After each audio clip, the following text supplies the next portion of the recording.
Hi friends, welcome back to our channel Divya home life style. So ఈ రోజు అయితే మీతో జున్ను రెసిపీని షేర్ చేసుకోవాలనుకుంటున్నాను. జున్ను స్మూత్ గా టేస్టీగా స్పాంజ్ లా రావాలనుకుంటే ఒక్కసారి నేను ట్రై చేసే మెథడ్ లో ట్రై చేసి చూడండి. ఇంకా లేట్ చేయకుండా ప్రిపరేషన్ అనేది స్టార్ట్ చేసేద్దాం. ఇక్కడ నేను తీసుకుంటున్న జున్ను పాలు రెండవ రోజు జున్ను పాలు. మొదటి రోజు జున్ను పాలు తీసుకున్నాం అనుకో గ్లాస్ కి 3 గ్లాసులు నార్మల్ మిల్క్ అయితే, కానీ మనం తీసుకున్నవి రెండో రోజు జున్ను పాలు కదా, కాబట్టి ఇక్కడ గ్లాస్ కి 2 గ్లాసులు నార్మల్ మిల్క్ యాడ్ చేసుకుంటే సరిపోద్ది. ఇక్కడ మా అత్త అయితే ఆల్రెడీ జున్ను పాలు ఇంకా నార్మల్ జున్ను పాలు కూడా కలిపి ఇచ్చేసింది.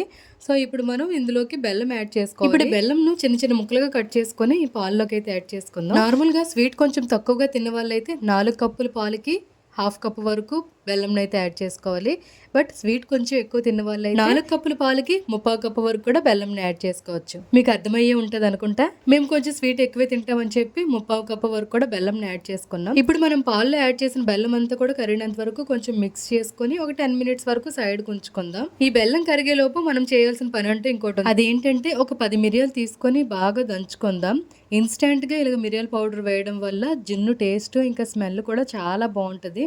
సో ఇవంతా కూడా ఒక పౌడర్లో అయినంత వరకు ఇలా స్మాష్ చేసుకుందాం. ఇప్పుడైతే మిరియాల పౌడర్ రెడీ అయిపోయింది కదా, అలాగే ఇందులోకి ఒక 3 యాలకులు పెద్ద సైజు తీసుకున్నాను. యాలకుల పైన పొట్టు నలగడం కష్టం, కానీ కొంచెం బాగా స్మాష్ చేసుకుందాం వీలైనంత వరకు. సో ఫైనల్ గా మిరియాలు యాలకుల పౌడర్ అయితే రెడీ అయిపోయింది. ఇప్పుడు మనము ఈ బెల్లము ఆల్రెడీ యాడ్ చేసాం కదా, అందులో నలతలు అనేవి ఉంటాయి, అంటే ఇసుక అని చెప్పి మట్టి అవన్నీ ఉంటాయి కదా. కొంచెం ఇలాగా మనం వేరే గిన్నెలోకి ట్రాన్స్ఫర్ చేసుకున్నట్లయితే ఒక 2 టైమ్స్ వేస్టేజ్ అంతా సెపరేట్ అయిపోతుంది. సో ఇప్పుడు మనం ఎందులోకి అయితే జున్ను పెట్టాలనుకుంటున్నామో ఆ బౌల్లోకి అయితే ఈ జున్ను పాలను ట్రాన్స్ఫర్ చేసుకుందాం. ఇప్పుడు మనం తయారు చేసి పెట్టించుకున్న మిరియాలు యాలకుల పౌడర్ని జున్ను పాలలో పైన జల్లుకుందాం ఈ విధంగా. ఇప్పుడు జున్ను పాలు ఉన్న గిన్నె కన్నా కొంచెం వెడల్పు ఎక్కువగా ఉన్న గిన్నె తీసుకొని అందులో కొంచెం వాటర్ యాడ్ చేసుకొని కింద స్టాండ్ పెట్టి ఈ జున్ను పాలు ఉన్న గిన్నెను జాగ్రత్తగా స్టాండ్ పైన పెట్టి, ఇప్పుడు జున్ను బాయిలింగ్ కోసం మెయిన్ కావాల్సింది ఆవిరి కదా. సో బయటికి ఆవిరి రాకుండా జున్ను పాలు పైన ఒక ప్లేట్ కవర్ చేద్దాం. అలాగే బయట వెడల్పుటి పాత్ర ఉంది కదా, దానిపైన కూడా ఇంకో లిడ్ని అయితే కవర్ చేస్తూ జున్నును అయితే బాయిల్ చేసుకుందాం. ఇక్కడ మనం జున్నుని బాయిల్ చేసేటప్పుడు ఫ్లేమ్ని మీడియంలోకి అడ్జస్ట్ చేసుకొని పైన లిడ్ కవర్ చేస్తూ బాయిల్ చేసుకోవాలి. ఒక్కసారి 10 మినిట్స్ అయింది కదా, చెక్ చేద్దామని చెప్పి చూస్తున్నాం. సో ఇలా మనము స్పూన్ ఇందులోకి డింప్ చేసినట్లుగా అయితే మనకి చూడండి మిల్క్లో అనిపిస్తుంది, లైట్గా స్పూన్ కంటినట్లుగా. సో ఇంకా జున్ను అయితే బాయిల్ అవ్వలేదు. ఇంకో 5 మినిట్స్ తర్వాత అయితే జున్ను అనేది రెడీ అయిపోయింది. ఇప్పుడు 5 మినిట్స్ తర్వాత చెక్ చేద్దాం. అంటే టోటల్గా 15 మినిట్స్ తర్వాత ఇప్పుడైతే చూస్తున్నాం కదా, నార్మల్గా వాటర్ లానే వస్తుంది, కానీ ఇందులో మిల్క్ లాగా అయితే రావట్లేదు. సో జున్ను అయితే రెడీ అయిపోయింది. ఇప్పుడు స్టవ్ టర్న్ ఆఫ్ చేసుకొని జున్ను నార్మల్ టెంపరేచర్ వచ్చినంత వరకు కూడా ఒక సైడ్ ఉంచుకుందాం. ఒక 2 అవర్స్ తర్వాత జున్ను నార్మల్ టెంపరేచర్కి వస్తుంది కదా. సో చూడండి ఎంత థిక్గా అయిపోయిందో. ఫస్ట్ నార్మల్గా అయితే కొంచెం వాటర్ ఉన్నట్లుగా ఉండేది కదా, అది కూడా ఇంకా మొత్తం లాగేసింది.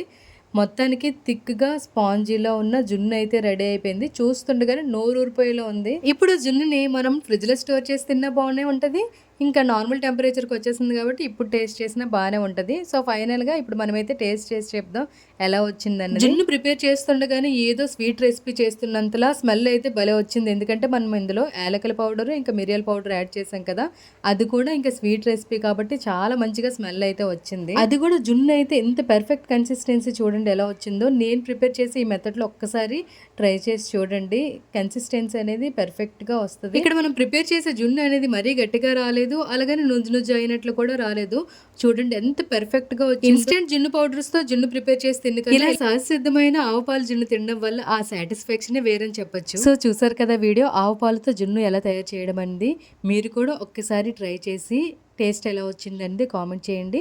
ఈ వీడియో నచ్చినట్లయితే లైక్ చేసి మీ ఫ్రెండ్స్ అండ్ రిలేటివ్స్కి అయితే ఈ వీడియోని షేర్ చేయండి. అలాగే మరిన్ని వీడియోస్ చూడడానికి మన ఛానల్ సబ్స్క్రైబ్ చేసుకునే వాళ్ళు ఉన్నట్లయితే ప్లీజ్ సబ్స్క్రైబ్ చేసుకోండి.